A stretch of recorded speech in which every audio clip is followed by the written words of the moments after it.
Oh, how disappointed the anti-Trump crowd is today. They wanted to get rid of Pete Hegseth, and it had seemed so promising. In fact, the day had started out strong. The hopes were high. Social media was ablaze with assertions that, that's it, Pete is done, he's had it, they finally got him now. There was a palpable glee from those suffering from TDS, or Trump derangement syndrome, as they cheered on Team Anti-Trump, aka the Democrat Party, as Hegseth, the former major in the U.S. Army National Guard and later Fox News contributor, was challenged by Democrats looking to stop his appointment in its tracks. What are you going to do about that? Senator, we're going to address that. We won World War II with 7 four-star generals.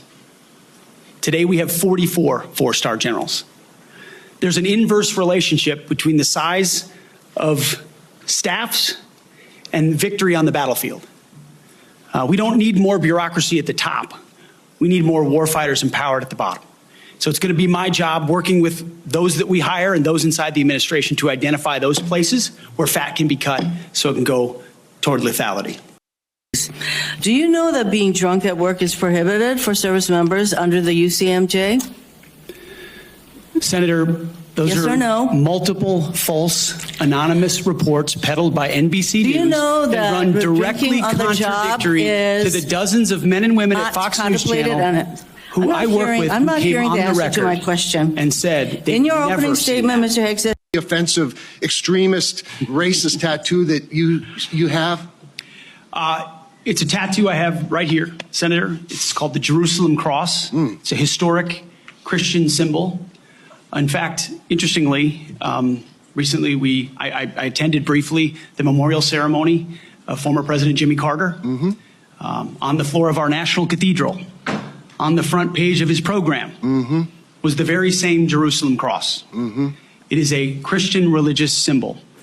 And when the events happened before preceding the Biden inauguration, I was a part of the mobilization to defend that inauguration as someone who'd been a proud supporter of Donald Trump, but also a member of the military, had orders to come to Washington, D.C. to guard that inauguration. And at the last minute, those orders were revoked. I'd never had orders revoked before. I'd been on orders to a lot of places to do a lot of difficult and dangerous things. They were revoked, and I was not told why. Later, when I wrote my book, I was able to get information. It was because I had been identified. Someone who'd served in Iraq, in Afghanistan, in Guantanamo Bay, holding a riot shield outside the White House. I'd been identified as an extremist, as someone unworthy of guarding the inauguration of an incoming American president. And if that's happening to me, Senator, how many other men and women, how many other patriots, how many other people of conscience? We haven't even talked about COVID and the tens of thousands of service members who were kicked out because of an experimental vaccine. In President Trump's Defense Department, they will be apologized to, they will be reinstituted with pay and rank. Things like focusing on extremism, Senator, have created a climate inside our ranks that feel political when it hasn't ever been political. Those are the types of things that are going to change. And Senator Sullivan, you mentioned that study. After a whole study was held, extremism working group study, 100 extremists were identified in the ranks of 3 million.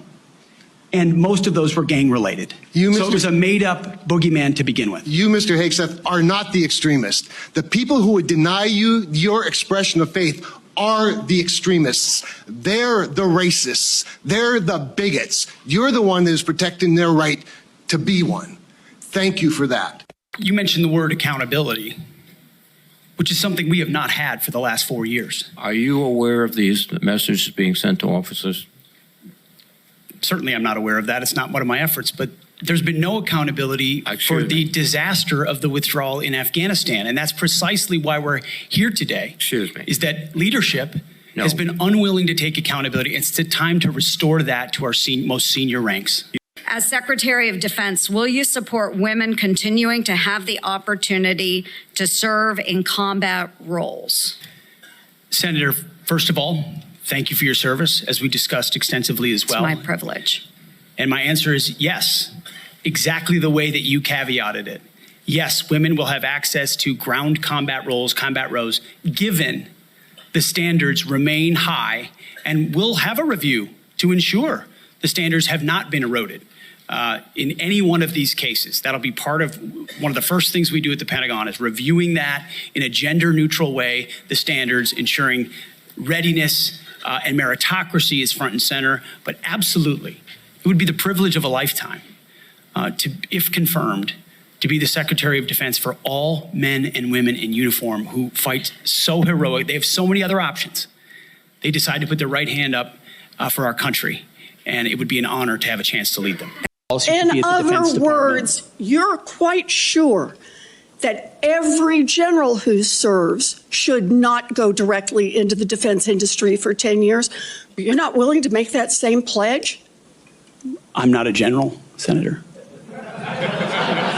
You'll be the one, let us just be clear, in charge of the generals. Now, these are just but a few samples of what transpired yesterday, just to kind of give you a flavor of what happened. So to summarize all of this, Pete Hegseth, he just ran over the feckless and the incompetent Democrats who tried to use the ongoing smears about his infidelities, his sexual allegations, the drinking on the job to try and knock him out of the box here. And instead, the tables were turned on them, and they are the ones that looked the fools. So this is important, my friends, because the left already managed to get a scalp early on in the process. Prior to Pete Hegseth, they were able to get the Trump appointee Matt Gaetz out. They used innuendo and allegations to force him to resign. This was a mistake. Once you give them a scalp, you're simply opening the door for more. And so this was big for the Trump team because had Pete also folded here, the precedent would have been set. This would allow the left to continue their old ancient playbook, the one that always involves anonymous allegations of sexual misconduct or worse. I mean, they just repeat this over and over and over again. I mean, it's no different than what they had tried and failed to do with Donald Trump himself. And of course, who could forget the Supreme Court Justice Brett Kavanaugh, where you had decades-old accusations popping up out of nowhere, and they tried to destroy him, and it didn't work, but they almost got him. So they keep doing this. They keep running Republicans through the ringer with magical accusations of women being assaulted decades and decades after the fact. Personally, I have never understood why the right always just seem to surrender to acquiesce to these kinds of attacks. You can't give in to the mob. Once you let them take even one scalp, they will never be satisfied. In any case, Republicans are now crowing at the ease of battle yesterday, and even left-wing news rags like Reuters and Axios had to admit the tactics were working. Let's take a look here. This article reads, Trump nominee Pete Hegseth weathers Democrat grilling to emerge largely unscathed. They write, President-elect Donald Trump's pick to lead the Pentagon, Pete Hegseth, endured fierce Democrat grilling over everything from his inexperience, alleged drinking, and his past opposition to women in combat to emerge largely unscathed among Republicans at his confirmation hearing on Tuesday. Hegseth, a former Fox News host and decorated veteran, is one of the most controversial figures ever nominated to be Secretary of Defense. Hold up. Really? Ever? Are you kidding me? Hold on a second. I would like to counter that with Dr. Rachel Levine at the HHS. Are you kidding me? Are we sure? Reuters. But he weathered the 4-hour hearing without making any major gaffe that might have alienated Republicans. Darn it, they say. And even won critical backing from Republican Senator Joni Ernst, who holds sway in her party, meaning she was someone that was on the edge. Gosh darn it, they're not happy with that. And they go on to write, in recent weeks, Trump's party has coalesced around his pick. Still, the slim Republican Senate majority means that Hegseth can lose support from no more than 3 senators to be confirmed if Democrats and independents unite against him. So they're not happy. And then there's Axios, who also pointed out that they're in trouble here.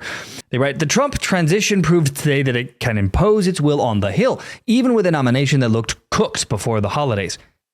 Cooked to who? I'll be honest, I never thought they had a prayer with this guy. Once he came out and said, I'm not backing down, to me, I knew that was it. Because the reality is, with these kind of wackos and weirdos and people that getting kicked off the internet and getting banished from the nether regions for apologize, once you back down to these crazy people, you are done. The moment that Pete Hegseth said, nah, fam, I'm not going anywhere, I'm sticking it out, that was it. For me, from that point forward, I had no doubts that he would be confirmed. So I don't know why they thought he was cooked. To me, that seems like California dreaming, like we're going back to Kamala Harris is going to win the presidency. It's not going to happen. No. But, I guess the delusion is what it is. Anyway, they write, why it matters. Not a single Republican showed signs on Tuesday, of opposing defense nominee Pete Hegseth. Now he's got a clear path to the Pentagon. And then they quote a few Republicans saying Pete Hegseth hit a home run. And the Senate Majority Leader John Thune told reporters Tuesday that Hegseth did well and he expects he'll be quickly confirmed, basically saying this thing is over. And then they talk about the formula, saying that, it's all about surviving the first 2 weeks, sick the MAGA foot soldiers on anyone suspecting of falling out of line, stonewall the Democrats, take advantage of the media's shattered glass. And the reality is, Axios is not wrong here. The Trump team and the Republican Party have the Democrats' playbook down pat. And you shouldn't be surprised. The Democrat Party has been doing the same playbook over and over and over again. Things just never seem to change. It's always, we're going to delay and come up with, anonymous accusations. It's so boring. It keeps happening. And why all of this matters, my friends, is that for Team Trump, by handing down the smackdown of left-wing opposition with Pete Hegseth, not only are they getting this path to confirmation for the Secretary of Defense for him, but this will also be a huge victory for Team Trump beyond Pete Hegseth. You see, by handling it the way they've done here, not only did they overcome what will be the hardest hurdle here, and I mean the sex allegations. These are the ones that are most likely to derail Republicans. We're now in a situation where anything else that the Democrat Party might try and throw at other nominees after Pete will now seem insignificant by comparison. And I'll just share this with you guys. I believe this was the reason why Pete Hegseth was put up first. He came across as unafraid, unabashed. He had been on Fox News for years. People already knew who he was. People liked him, both within his industry, in the news, and without. And so, because he was able to stand strong, and they knew he would, he stayed composed and he shrugged off all attacks aimed at him, he has now helped clear the way for the real targets that Trump needs to get across the finish line. Pete Hegseth was a ruse to get the Democrats to use their biggest guns on him, and now nothing else they do is going to stick, I believe here.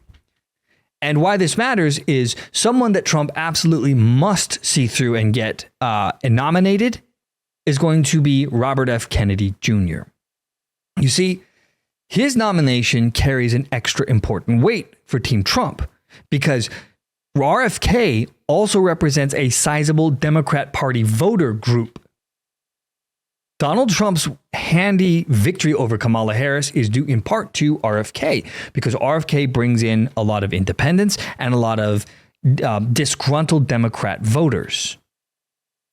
So, if Trump, for example, had somehow been forced to abandon RFK Jr. and broken his promise with him, it would have hurt his overall agenda and damaged the big tent brand that he is trying to build, his populism, right? But by putting Pete Hegseth out there, forcing the Democrats to shoot their entire wad on him, and it doing essentially nothing, I mean, it was embarrassing to watch their feckless attempts to hurt his nomination, they've essentially reveal themselves to be powerless. To me, it seems highly unlikely now that they will be able to pressure any Republicans to drop their vote support for any of the upcoming nominations, including RFK, which Trump is going to want to push forward.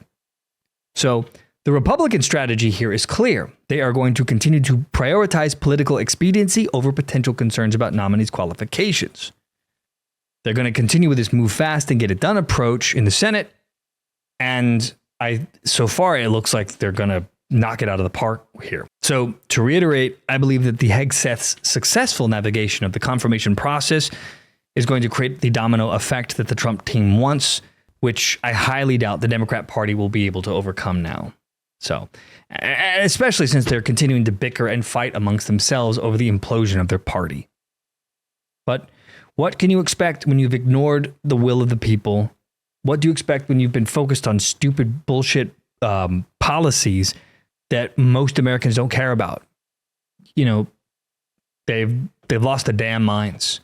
When you're focusing on DEI, when you're focused on trans issues, which is such a small segment of the population, and when you're doing that while the economy is imploding, while there's a lot of unhappiness across the country, you come across as tone deaf and stupid.